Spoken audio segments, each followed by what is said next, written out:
Jackson, you said your favorite dinosaur was Spinosaurus. What do we know about Spinosaurus? Well, it was put in Jurassic Park 3. Or Yeah, don't tell me about the movies, because the movies are, that's all fiction. Yeah. So, What do we know about Spinosaurus? well, some people think that the spines for sticking out of the water while it swims and catches fish. Yeah, so we think it might catch fish, right? Anything else we know about it? No, not really. Nothing comes to mind. All right, so we swam around and ate fish. Is that right? Yeah. How do we know it ate fish? Well, probably because of the jaw structure of the Spinosaurus. It kind of looked like a giant crocodile mouth. He has a giant crocodile mouth. That's right. So crocodiles all eat fish? And they also, and some of the giant crocodiles that live down in Africa, they also eat like maybe buffalo. Yeah, they eat all sorts of things, right? So, but Spinosaurus has really weird looking teeth, right? It actually looks like a crocodile-like animal. It's called a gavial, which actually does eat fish. So, they probably do eat fish. But do we know anything else about this dinosaur? I mean, Well, how long did they live? It lived in the Cretaceous period, Yeah. the late Cretaceous, and it had a giant spine coming out of its back. Right, and we can tell that just by looking at it, right? Just by looking at the skeleton. But how do we know anything about its life? How would we know about its behavior? Or how would we know how old it got to be? Well, people haven't really discovered that stuff yet. Yes, they have. I have. Well, Yeah, and so this is the funny thing about paleontology. We learn a lot of stuff about paleontology and we write it up in scientific journals that nobody ever gets to read. Did you know that? So it takes a long time to get to a book about it. So one of the things that we do, we go out and dig up dinosaurs, right? That's my job. I go out and dig up dinosaurs. That's what I do. Spinosaurus is bigger than T-Rex. Spinosaurus is the biggest meat-eating dinosaur that ever lived. What about Right. Gigantosaurus? No, it's a lot bigger than Gigantosaurus. Yeah. But do we care about big? Does big make any difference? No. No, it doesn't make any. It only makes a difference in the movies, right? Because the bigger you are, the more you can eat, right? So in Jurassic Park 3, I put Spinosaurus in Jurassic Park 3 to kill the T-Rex because I was getting tired of T-Rex being in the movie. Because in the last two, the T-Rex was a big picture of the... That's right. Yeah, so then it got rid of it, right? We ate it, killed it, and then everybody argued about it because they didn't think Spinosaurus could actually kill a T-Rex.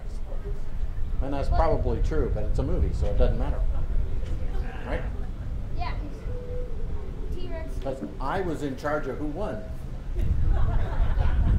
So I let the Spinosaurus win. That's a cool thing. If you get to work on movies, that's what happens. You can be in charge of who wins. Right?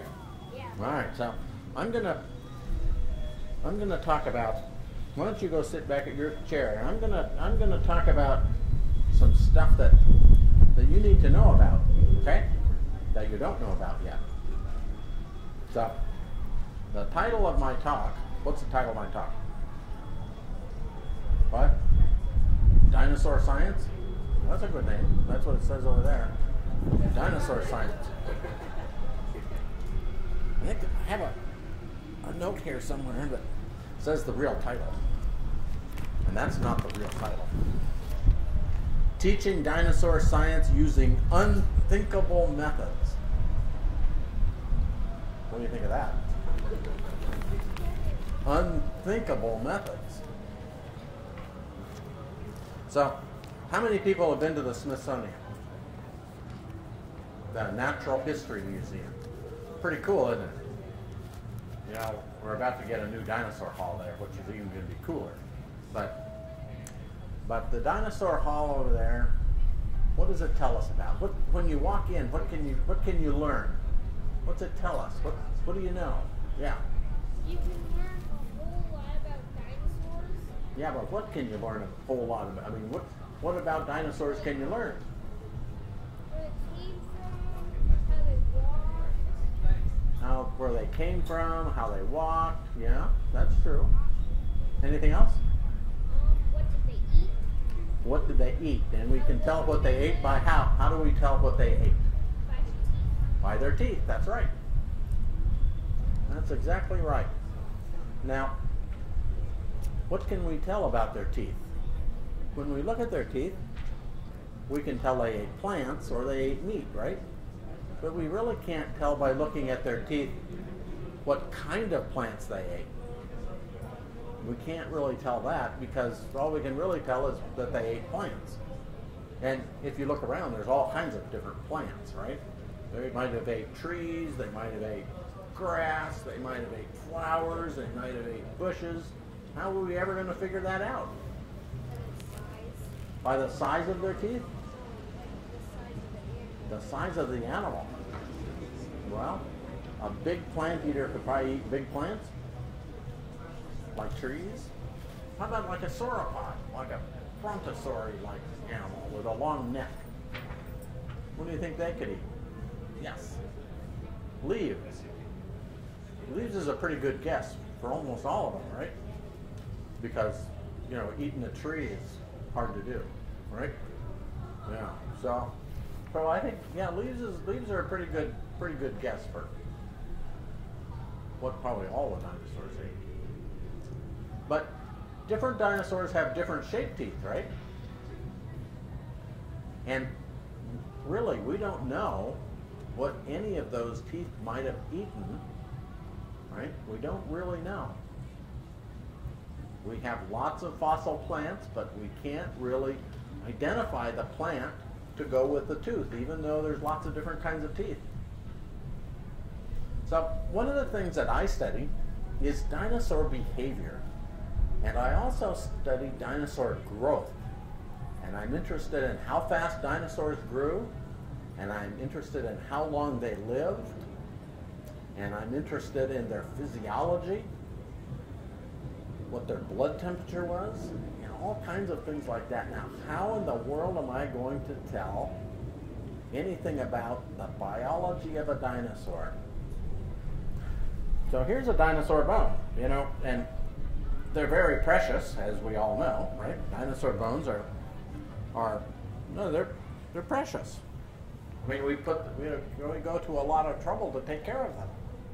You know, we go out, we find them, we dig them up very carefully, we bring them back to our museum and we prepare them. We're really good at this. And we put them in nice little things like this, and we talk, and you can go in the museum. If you go over to the Smithsonian, you can see all kinds of really beautiful fossils, and they're treasures. They're precious, right? Is that true? Well, of course it's true, right? Yeah, so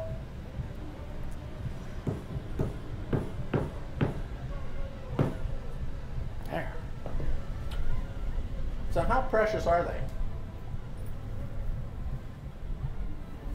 Do you think anybody at the Smithsonian would do what I just did? No one would ever do that. That's pretty unthinkable, isn't it? You know why I did this? Because this fossil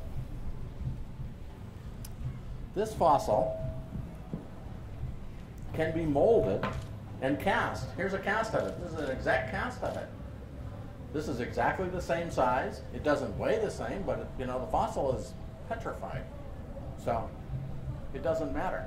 I can still get all the information that I could get off the real fossil from this cast. I can measure how long it was. I can look at all of the features that show where the muscles attached. Everything that I could learn from the real bone, I can learn from this cast, except for one thing. Well, quite a few things actually. There's quite a few things I can't tell by looking at the outside of the bone. I can't tell anything about how fast it grew or how long it lived or what its physiology was like. You can only do that with the inside of the bone. And so you know what we do at the place where I work? I take all the bones apart and I make molds of them and casts of them so we have the original shape and size just like this. And then I take the bone apart and then I cut it up. I take a piece out of it and I cut it up so I can look inside of it. And you know, we've been learning an awful lot about how old dinosaurs were when they died, how fast they grew, how old they were when they died, their physiology, their behavior. Yes. What do you think, Jackson? It's a funny thing to do. This is the shin bone, a tibia, from a duck-billed dinosaur called Maiasaura. And so, one of the things that it's hard to see on here, but you can see, I actually broke this bone before, and this piece right here is actually made of plastic. Because I've already cut it up and looked inside of it. So I know how old this dinosaur was. This dinosaur was 1 year old when it died. Now think about that. It has a shin bone this long. When it hatched out of its egg, its shin bone was that long. And this is how long it is at 1 year old. Now that tells us a lot about dinosaurs, doesn't it? It means they grew really fast. That means if you had a pet, he'd probably eat you out of house and home and then eat your house. So, nobody likes doing this. As you can imagine, museums are not big into having their bones broken, are they? What do you think? No? Do you think they're interested in having their bones broken? Yes. Well, I can assure you they're not. They don't like that at all. Now, you can put it all back together. So we made a mold and a cast of the part that we cut up, and then you can just put it back in its little thing and it looks just the same. Doesn't look any different. But we have the inside information. Now, the cool thing about inside information is that it's all about how the bone grew. And one of the things that we can hypothesize by knowing that the dinosaur grew basically from 16 inches long when it hatched out of its egg to 9 feet long at 1 year. That tells us a lot about its behavior, right? The behavior of the parents and the behavior of the animals. Rapid growth. Very rapid growth like this allows them basically to outgrow their predators, right? So they grow really fast. And if you grow really fast, then the animals that are trying to eat you, which have a better chance of eating you when you're little, have less chance of eating you, right? So the faster you grow up, the better off you are. Now, one of the cool things is that the dinosaurs that we have that are really little are actually found in nests. And so we know that the parents were actually taking care of them. And one of the reasons so when we look at the internal structure of the baby bones, they're even growing faster. I mean, they're the very fast growing animals, and they grew as fast as birds that are kept in a nest. So that's pretty cool, don't you think? So when we cut them open, I mean, here's what they look like. This is the inside of the bone of a baby Maiasaura, and we use a special microscope called a Petrographic Microscope that gives us different colors for different densities of bone. So this is what baby dinosaur bone looks like inside. It's really pretty, isn't it? And you know what we can see? We can see all the structures that you can see in a modern bone. If we were to cut a bird, it would look very similar. So you see all the black dots See the black dots in there? The black dots are actually the osteocytes. That's where the cells were that laid the bone down when the animal was alive. And the red and the blue is actually the bone, and where it changes color is actually where the collagen, the protein collagen is. So we can learn a lot about this animal. And so one of the things that we determine is how fast it grew. We actually look at the spaces between the bone, and we measure the space compared to the bone, and that gives us basically how much blood could have gone through this bone, which gives us the metabolism of the animal. And we can tell that the metabolism of this particular animal was about the same as an altricial bird, a nest-bound bird. Pretty cool, huh? Yeah. So that's the inside of a baby dinosaur bone. So people started realizing that we were learning an awful lot of stuff by cutting open their leg bones. And then one day I decided, well, I'd gone out and I was interested in Triceratops. And I was interested in figuring out how old they were and how fast they grew. And I also wanted to know something about why their skulls changed drastically. And in fact, if you look at a Triceratops growth series, the juveniles look really different than the adults. So different that, in fact, they call them two different dinosaurs. They call them Triceratops as juveniles and subadults, and Torosaurus as an adult. Now, this is very controversial because there's a lot of people that just think they're two different dinosaurs, and they still argue with that because Torosaurus has big holes in its frill, and Triceratops doesn't. But you know what we can do to figure that out? Cut them open. How many people do you think at the Smithsonian want to cut open the skull of their Triceratops? 0. Right? So, since it's hard to go out to somebody else's museum and cut open the leg bones, and even harder to go to the museum and say, I want to cut open your skulls, I decided I'd just go out and get my own. So I went out and made a collection of Triceratops specimens, the largest in the world. So the Smithsonian and Yale University had about 30 specimens, which was quite a few, and I thought that was enough that they should at least give me one to cut open, but they wouldn't. So I went out and collected 120 more. Now I have plenty of them, and I've cut open a whole bunch of them. And I've looked at how the skull changes and looked at the bone histology inside, and I can show that, having enough of them, I can show that Triceratops turns into Torosaurus as it gets bigger. But we also can cut open other things. Dinosaur teeth, for example. We can cut them open and look inside. And by looking at teeth, we can tell how tough the material that they ate was. We can actually determine whether they're eating soft material or whether they're eating tough material. And duckbill dinosaurs have these chewing-like teeth, like Maiasaura. It has chewing-type teeth, and people always said, well, maybe they ate leaves. Well, leaves aren't very tough. How about something tougher than that? Maybe they're eating cycad leaves or something like that. But the only way to know is to cut them open and look. And so we cut open a bunch of teeth. And here's what the inside of a tooth looks like. This is the enamel of the teeth. And enamel like this is for eating something very tough. So those are bands in the enamel, and then the green is the dentine. So this is the kind of things that we can do. We can cut things open and learn brand new things about dinosaurs that nobody ever knew before.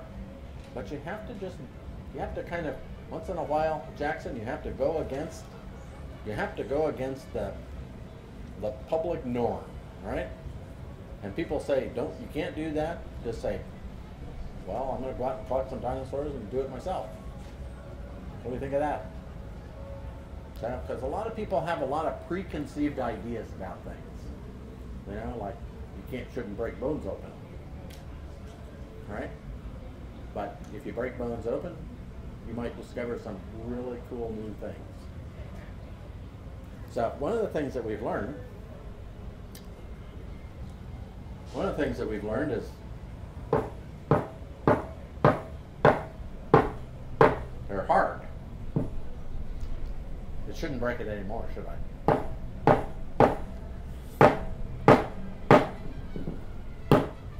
Oh, there's a piece. Okay. Well, that's not a very good piece.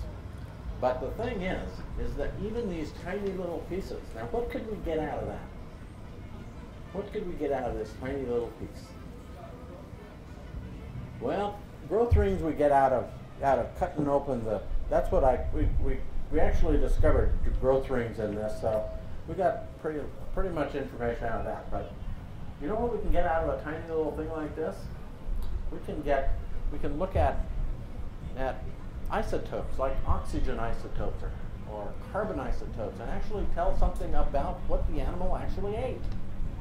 I mean, you can take pieces like this and crush them up, get all kinds of information. And some of these pieces of bone that we get out of here, we can just break them open and put them in acid and eat away all of the calcium. And one of the things we've discovered are proteins. We've gotten blood vessels out of some of these dinosaurs just by doing unconventional things, because people think of them as precious. Now, to give you an idea of how funny this is, think about this. In 1984, I think it was 1984, I discovered the first dinosaur embryos in the world. Now, the first dinosaur eggs were found in the 1800s. Now, and dinosaur eggs had been found all over the world, and a lot of them were found in Mongolia in the early 1900s. But nobody found a dinosaur egg with an embryo inside until 1984. Now, you know how I am, right? You've already learned how I am. How do you think I discovered the first dinosaur embryo? Yes, I broke an egg open. That's right. Now, can you imagine that from the 1800s until 1984, no one had ever thought to break an egg open and look? How weird is that? Right? So you go to the museum and you see all these eggs, and they're very beautiful and they're very precious and everybody likes them a lot.